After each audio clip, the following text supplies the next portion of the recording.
नमस्कार। कल हमने कक्षा 10 की पहली प्रश्नावली शुरू की थी वैदिक गणित। उसके 3 प्रश्न कर लिए थे निकिलम विधि से भाग हमने 1245 में भाग, 97 का, 311 भाग 8 का और 1013 भाग 88 का। आज आगे करेंगे वर्ग 103 का, 95 का, 204 का और 225 का। ठीक है,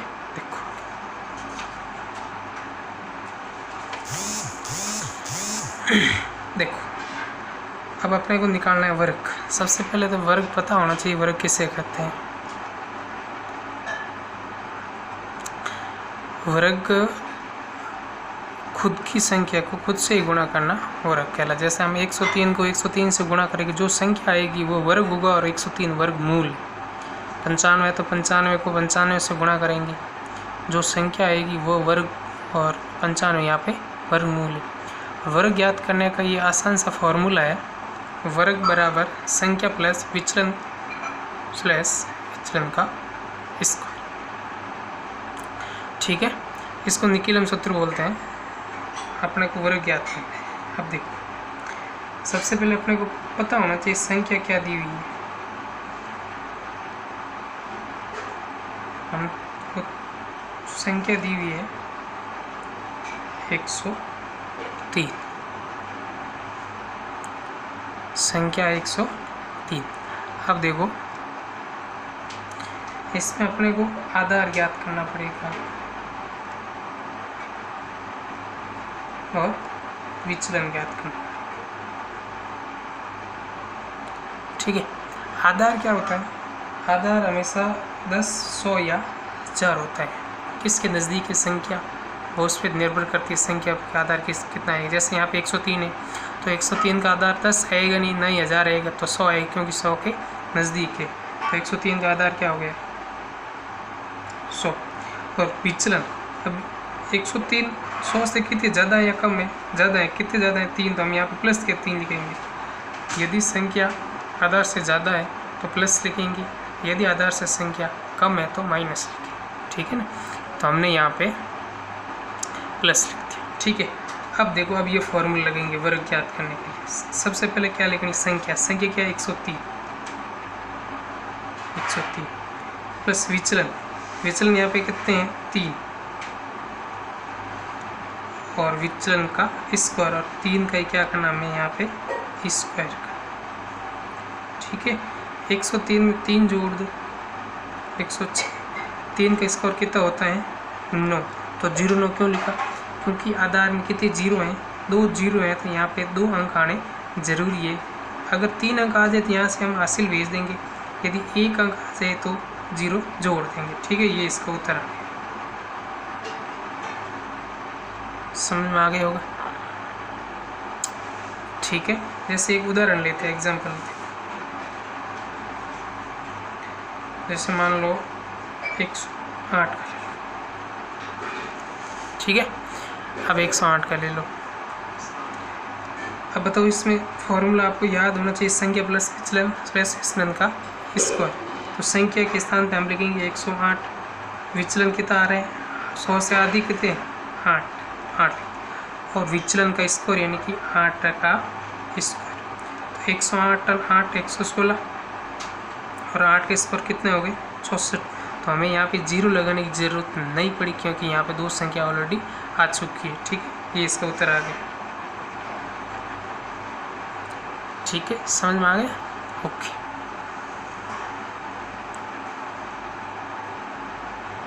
अब देखो 103 के बाद में जैसे 5वां प्रश्न 95 का वर्ग ज्ञात करना है। तो सबसे पहले अपने को संख्या तो है ही 95, फिर भी एक बार लिख दो कितनी संख्या क्या है? 95। आधार क्या होगा और विचलन क्या होगा? देखो, संख्या यहाँ पे 95 तो आधार भाई 100 के नज़दीक है ना, तो आधार क्या होगा?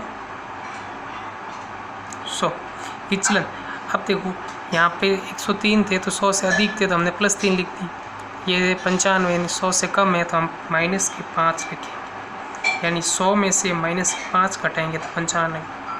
ठीक है, ये आ गया इसका विचलन।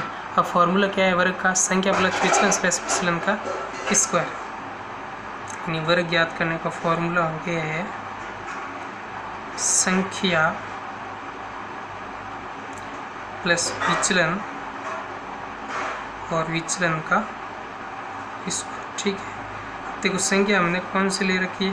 95 प्लस विचलन, विचलन है -5, तो ये हो गया -5 और विचलन के स्क्वायर -5 का स्क्वायर। अब देखो प्लस माइनस क्या होता है? माइनस होते हैं। 95 55 प्लस माइनस -5 और -5 को -5 से गुणा करेंगे तो +25 हो जाएंगे। ठीक है, और 95 से 5 घटा दो 90, यहाँ पे 25, ये इसका उत्तर आ गया 90 25। चलो यहाँ तक तो ठीक है। अब जैसे एक उदाहरण ले लेते हैं इसकी तरह, एक मान लो जैसे 92। ठीक है, अब देखो इसकी संख्या तो आ रही 92, इसका आधार क्या आ रहा है और विचलन क्या आ रहा है? आधार तो आ रहा है 100, विचलन बताओ प्लस के आएंगे या माइनस के? माइनस के। क्यों? क्योंकि आधार से ये संख्या कम है, इसलिए माइनस। कितनी कम है? 8 का, तो माइनस के 8। अब यही फॉर्मूला लगाना है यहाँ पर भी। वर्ग ज्ञात करने के लिए संख्या प्लस विचलन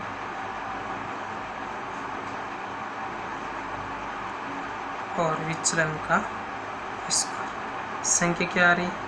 92, विचलन कितना आ रहा है? -8 और विचलन का स्क्वायर यानी कि -8 का स्क्वायर। ठीक है, प्लस माइनस क्या हो रहे हैं? माइनस।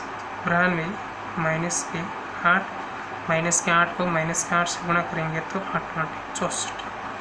अब 8 इसमें से घटा देंगे तो 84, यहाँ पे 64। यहाँ पे 2 अंक आने जरूरी है तो आ रहे हैं, तो ये इसका उत्तर आ गया 8 6 6।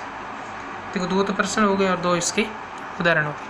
अब आगे देखो संख्या दी है 204 और 225।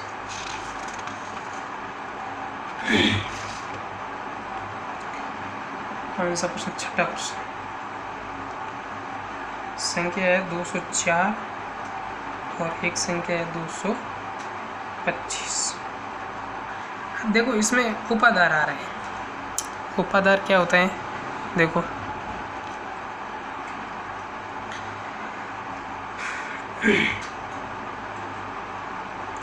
देखो संख्या 204 है, इसमें आधार क्या आएगा? उपाधार क्या आएगा? उपाधार अंक क्या आएगा?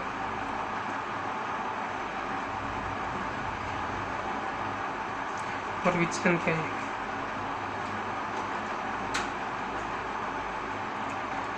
ठीक है, देखो आधार भाई, आधार या तो क्या आएगा? 10 आएगा, 100 आएगा या 1000 आएगा। ठीक है, तो इसमें कौन सा नज़दीक होगा? तो आधार यहाँ पे हम मानेंगे 100। ठीक है, आधार क्या मान लिया हमने? 100। तो 100 से काम चलेगा नहीं, हमें उपाधार लेना पड़ेगा। तो उपाधार होता है ये आधार के गुणज में होता है। उपाधार आधार के गुणज में। मान लो जैसे 10 आ गए तो यहाँ पे 20 30 40 50 60 70 80 कुछ भी आ सकते हैं। अगर यहाँ पे 100 है तो 200 300 400 500 ऐसे आ सकता है। अगर यहाँ पे 1000 है तो 2000 3000 ऐसे गुणज में आता है। तो यहाँ पे आधार कितने हैं? 100। तो यहाँ पे 200 आ सकता है, 300 आ सकता है, ऐसे 400 500। तो ये संख्या किसके नज़दीक है? ये संख्या 200 के नज़दीक है। तो यहाँ पे उपाधार कितना आ गए हैं? 200। उपाधार कितना आ गए? 2।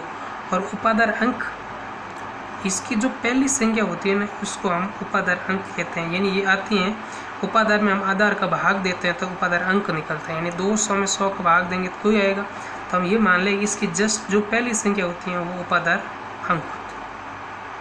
ठीक है, आधार कितना आ गए? 100। उपाधार हमेशा इसके गुणज में कितने आ गए? 200 भाई 204 किससे नज़दीक है? 200। उपाधार अंक क्या है? 2। विचलन, अब उपाधार से कितने अधिक है? 4 अधिक है। प्लस के माइनस के? प्लस के। तो ये हो गए प्लस के 4। ठीक है, अब देखो उसका फॉर्मूला क्या था? वर्ग ज्ञात करने का, उसका फॉर्मूला था संख्या प्लस विचलन, ठीक है, और विचलन का स्क्वायर, यही फॉर्मूला था। इसमें क्या होगा, यहाँ पे अपने को उपादार अंक का गुणा करना पड़ेगा इससे, समझ में आ गए हो। देखो अगर उस जिसमें उपादार नहीं आया तो उसका फॉर्मूला यही होगा संख्या प्लस विचलन स्लैश विचलन का स्क्वायर, और जिनमें उपादार अंक आ जाए उनमें उपादार अंक को गुणा करना, इस संख्या से आपका उत्तर आ जाएगा। अब सबसे पहले देखो उपादार अंक, तो उपादार अंक यहाँ पे देखो कितने आ रहे हैं, 2। संख्या देखो, संख्या 204, विचलन देखो प्लस के 4 है तो ऐसे लिख दो, और विचलन के स्क्वायर इनकी 4 का स्क्वायर, यहाँ पे 204 में 4 जोड़ दो 208, और 4 का स्क्वायर कितना हो गया 16, 2 को गुणा कर दो 208 को 2 से गुणा 416, ये इसका उत्तर आ गया। यहाँ पे 2 अंक आने जरूरी है क्योंकि आधार में कितने 0 हैं, 2 0, तो यहाँ पे भी 2 0 होने जरूरी है, ध्यान रखना। ये इसका उत्तर आ गया, समझ में आ गया होगा। वापस देख लो इसको एक बार, देखो संख्या दी हुई 204, अपने 204 का अपने को क्या ज्ञात करना है, वर्ग ज्ञात। लिखा हुआ है प्रश्न में तो इसको लगाने की ज़रूरत नहीं है, फिर भी लगा देते हैं। सबसे पहले इसमें अपने को आधार लेना, फिर उपादार अंक, और फिर विचलन। आधार क्या है 100, आधार कैसे आता है, आधार हमेशा 10, 100 या 1000, 10,000 ऐसे आते हैं, तो अपने को 10, 100 याद रखना, 1000 तक, ठीक है। तो यहाँ ये संख्या किसके नज़दीक है, ये संख्या 100 के नज़दीक है। अब उपादार हमेशा आधार की गुणज में होता है, जैसे आधार 100 आ गया तो उपादार 200 आ सकता है, 300, 400 ऐसे, तो 204 है तो उपादार 200 हो गए।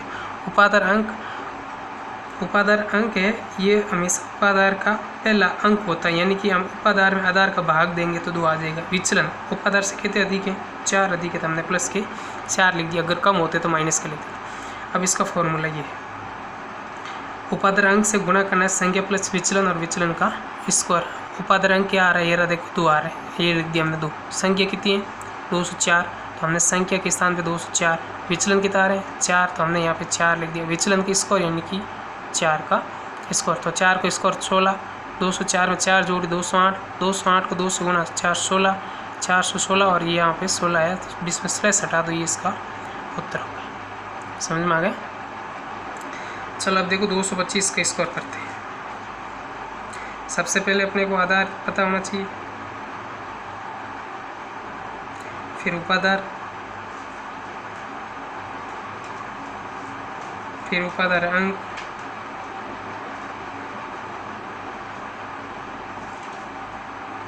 फिर विचलन।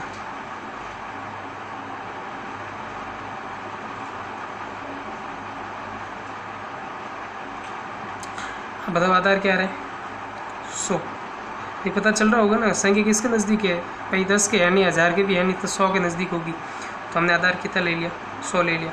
उपादार इसके गुणज में आएगा 100, 200, 300, तो हम 200 के नज़दीक मान रहे हैं इसको 2। उपादार अंक इसका पहला अंक 2, विचलन 200 से अधिक कितने हैं 25, तो हम यहाँ पे लिखेंगे प्लस के 25, ठीक है।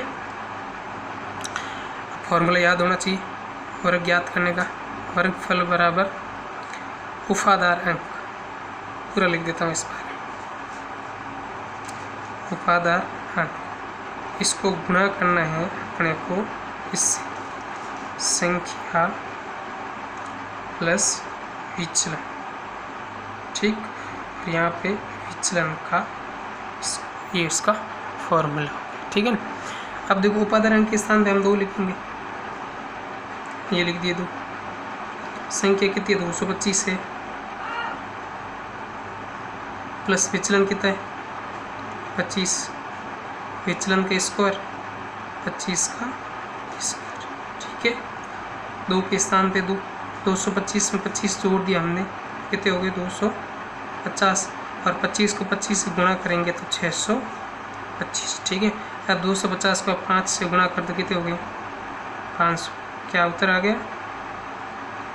यहाँ पे कितने अंक चाहिए 2, क्यों, क्योंकि आधार में कितने 0 हैं 2 जीरो है, इसलिए हमें यहाँ पर भी कितने अंक चाहिए, 2 अंक ही चाहिए। यहाँ पे कितने आ रहे हैं, 3, तो हम 1 अंक इस साइड भेज देंगे, यानी 6 को इस साइड भेज देंगे, तो इस साइड कितने हो जाएंगे, 500 पहले है ही, 6 इस साइड भेज दे तो 506 होगा, और यहाँ पे कितने हैं, 25। अब 2 अंक हो गए, ठीक है। तब यहाँ पे ये इसका उत्तर आ गया 50, 6, 2 और 5। ठीक है, बाकी का कल करेंगे।